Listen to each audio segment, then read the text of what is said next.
The Cosmic Symphony, Light, Shadow, and the Infinite Journey.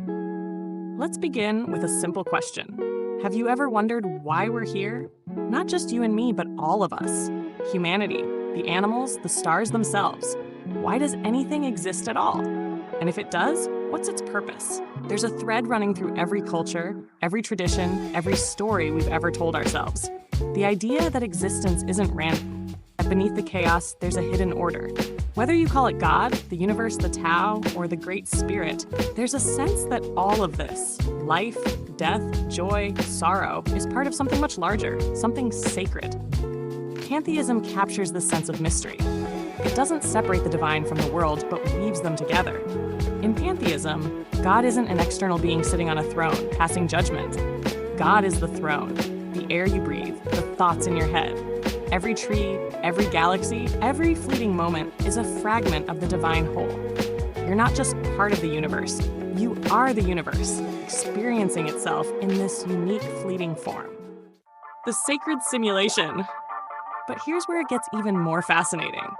What if this universe, this vast expanse of stars and atoms and consciousness, is a simulation? Elon Musk famously suggested that if simulations are possible, it's almost certain we're living in one. And while that might sound cold or mechanical at first, consider this. What if the simulation itself is divine? Imagine a galactic supercomputer powered by the energy of a star, capable of creating worlds within worlds. In this scenario, God isn't a programmer standing apart from the simulation. God is in the code, the hardware, the electricity, and the avatars. Every detail of the simulation is a piece of the divine. Ancient Hindu philosophy offers a similar idea in the concept of Leela, the divine play. According to Hinduism, the universe is God's way of playing, exploring itself through endless cycles of creation and destruction. Every character in the play, whether a beggar or a king, a villain or a hero, is God wearing a mask. And when the play ends, all the masks are removed, and the one remembers itself. If we're in a simulation, it might be like this divine play. Every layer, every nested reality is a dream within the mind of God. Each of us, like characters in a novel, helps tell the story. And just like a novel needs conflict, love, loss, and growth to be compelling, so too does this cosmic simulation need the full spectrum of light and shadow. The ego as the anchor of individuality. But to tell a story, you need characters. You need individual voices, each with their own perspective and journey. This is where the ego comes in. The ego is often misunderstood, especially in spiritual circles. It's easy to see it as the villain, the source of selfishness and separation. But what if the ego is also the glue that holds the universe together? Think of it like dark matter. Scientists don't fully understand dark matter. It doesn't emit light, yet its gravitational pull shapes galaxies. Without it, the universe would unravel. Your ego does the same for your individuality. Without it, there would be no you to experience the world. No contrast between the finite and the infinite. The ego creates the illusion of separation, and in doing so, it allows relationships, stories, and growth to unfold. But the ego isn't perfect. Left unchecked, it can dominate, clinging to fear, control, and division. That's where the shadow comes in. The shadow, a gateway to wholeness. Carl Jung taught that the shadow is the part of ourselves we reject, the fears, desires, and impulses we'd rather not face. But the shadow isn't evil. It's a reservoir of hidden power and potential. Think of the ancient Greek myth of Hades and Persephone. Hades, the god of the underworld, kidnaps Persephone, pulling her into the shadowy depths. But through this journey, Persephone transforms, becoming queen of the underworld. She returns to the surface each spring, bringing new life. Your shadow is like Hades. It drags you into the depths, but only to reveal treasures you didn't know you had. When you confront and integrate your shadow, you unlock its potential. Anger becomes courage, fear becomes wisdom.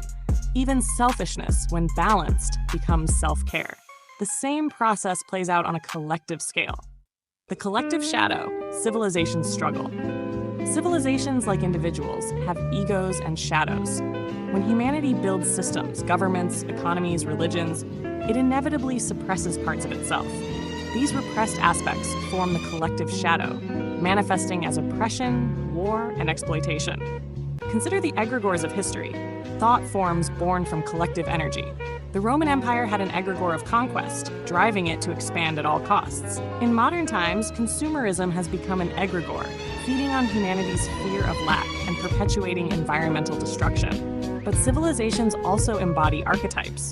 The hero rises during times of crisis, like Gandhi leading India's fight for independence. The trickster appears when systems become stagnant, disrupting the status quo. Archetypes, like myths, guide humanity's growth, forcing us to confront our shadow and evolve. Why evil exists? But why does evil exist at all? If everything is God, why would God allow suffering? In the Taoist concept of yin and yang, light and dark are not enemies, they are complementary forces. Without darkness, there is no light. Without struggle, there is no growth. Even the Bible hints at this paradox. In Genesis, God creates both light and dark, calling them good. Perhaps evil too serves a purpose, not as an external force, but as the shadow of creation itself. It challenges us, forcing us to grow, to awaken, to remember our connection to the whole. The path forward. So how do we move forward as a collective consciousness? How do we integrate the shadow and navigate the tension between individuality and unity? Awareness. Recognize the interconnectedness of all things. Every action ripples through the web of existence, shaping the collective. Integration. Confront our collective shadow. This means acknowledging the harm caused by systems like racism, inequality, and environmental exploitation, not to wallow in guilt, but to transform them. Reimagining archetypes. Move from the archetype of the conqueror to the steward. See humanity not as rulers over nature, but as caretakers. Fostering positive egregores. Feed movements rooted in compassion, justice, and sustainability. Let the collective energy shift from fear to connection. The infinite journey. Ultimately, this journey is both personal and cosmic. Individually, we are tasked with integrating our own shadows, balancing our egos, and aligning with the divine. Collectively, we are tasked with awakening as a species, evolving not through domination, but through harmony. And yet, perhaps the journey never truly ends. God, in its infinite creativity, continues to fragment and reunite, forget and remember. Each of us is a fractal shard, a taste bud of the divine, savoring the infinite flavors of existence. So here we are in the middle of the play, the simulation, the dream. What will you do with your part? Will you see the sacred in the mundane? Will you embrace the shadow as part of the light? The choice is yours. But maybe, just maybe, it was already made by the one, long before time began. Thanks for tuning in to the Cosmic Symphony. If this exploration resonated with you, hit the like button. It helps the channel grow and brings more seekers into the fold. Don't forget to subscribe and turn on notifications so you never miss a note in our journey through the mysteries of the universe. Share your thoughts, questions, or theories in the comments below. I'd love to hear how the Cosmic Symphony played for you. Until next time, stay curious, stay inspired, and keep listening to the music of the cosmos. See you soon.